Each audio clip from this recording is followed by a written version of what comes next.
by California here in Emigrant Gap as we're about to go higher into the Sierras.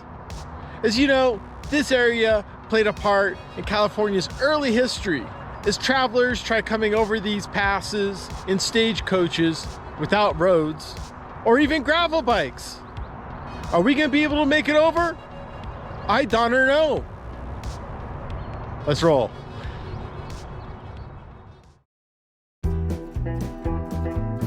Emigrant Gap earned its notoriety in the 1940s as an arduous passage point across the Sierras, causing travelers to disassemble their wagons to make it over the rugged terrain. Most famously, the Donner Party fell short of this area in 1846, but wagon options improved with the discovery of gold 2 years later. In the hills, you still find many towns, some thriving, and others living in the memory of the boom days. We stayed in the small enclave of Emigrant Gap at the cozy Sierra Woods Lodge and thoroughly enjoyed breakfast before our trek. Our route was short but stout, with 3,300 feet of climbing over 27 miles without a water stop along the way. You can get out of town without finishing a sentence, as we rode the loop counterclockwise, which will become apparent later. Starting at above 5,000 feet, you may not expect the summer heat, but it dissipates soon as you dive deeper into the Tahoe National Forest, welcoming these tall, shaded corridors.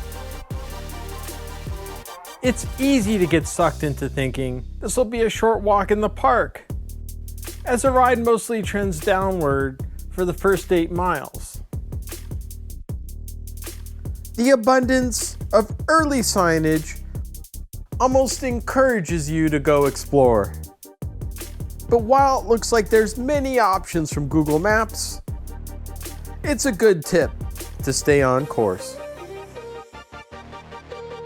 We approached the North Fork of the American River 2 miles later, serving as our biggest bridge crossing of the ride, as we had intersected this waterway hours earlier 30 miles downstream. We didn't pass any vehicles until this point, but it was obvious passing the next couple of campgrounds that people drove here somehow, as you note the number of meadows that look like great places to pitch a tent.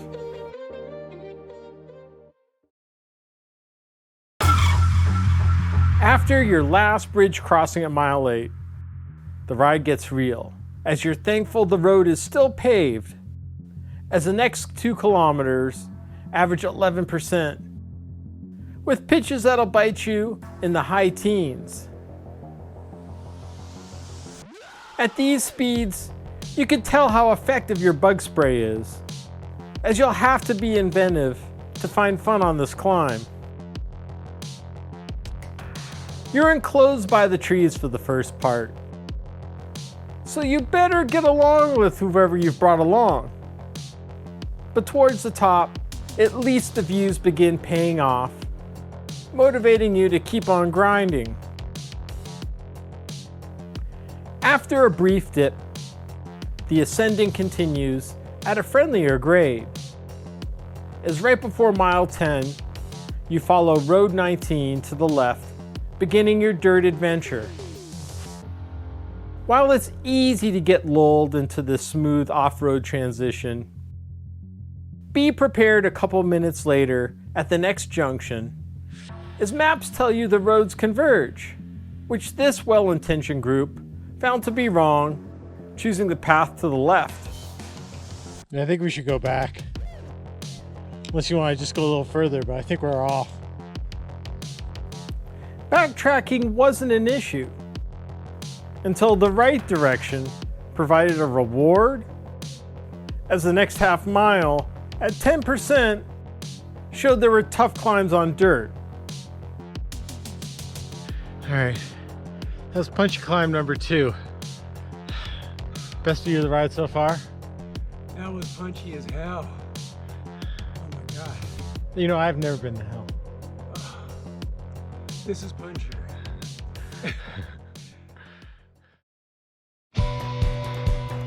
At least views showcasing the expansiveness of the forest started playing a larger role,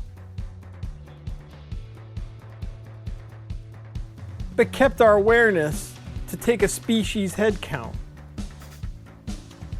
Snakes 1, other cyclists 0. The next 5 miles is a sequence of 10-minute efforts with a moderate amount of recovery before the next. But the surface becomes more granular and you have to keep your eyes out to stay on course. As you near the mid-6000s, you can stop to cash in the views coming from this elevation.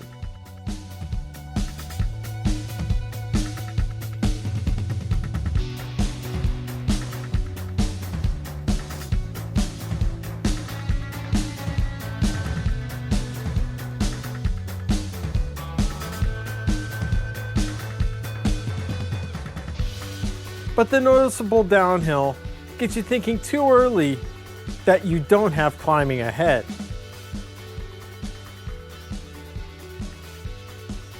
You nearly hit 7,000 feet at mile 17, where you switch gears into descending mode, but not at full throttle. As the road takes on a more whitish tone, the surface challenges your strategy as it's choppier than it looks.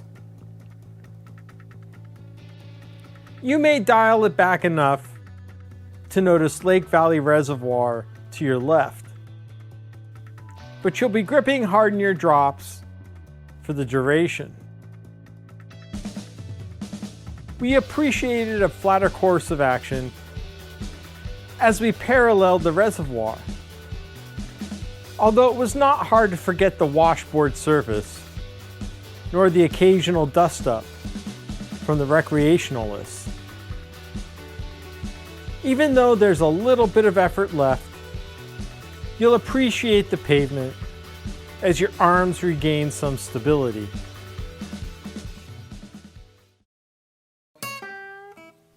To close off the loop, the only way back, if you don't want to go the way of the Donner Party, is returning the final 3 miles on I-80. While sharing space with 70-mile-per-hour traffic isn't ideal, there is a wider than normal shoulder thanks to snow season, as well as taking advantage of gravity in this direction, topping speeds over 45 miles per hour while rocking 40s. By any calculation, your freeway foray will last less than expected, leading to accept the reality the ride is done quicker than you did 10 minutes ago. So, out of the 27 miles, probably about half were dirt. And at that, I'd say it's in the 5 out of 10 range in terms of conditions. No water, so yeah, we're a little parched.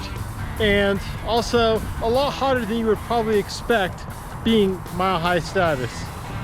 Anyways, please help us support us by supporting us on Patreon so we could go around the state and make more videos, and check out what I mean by looking at our gravel guides so we can bring you more from the state of dirt.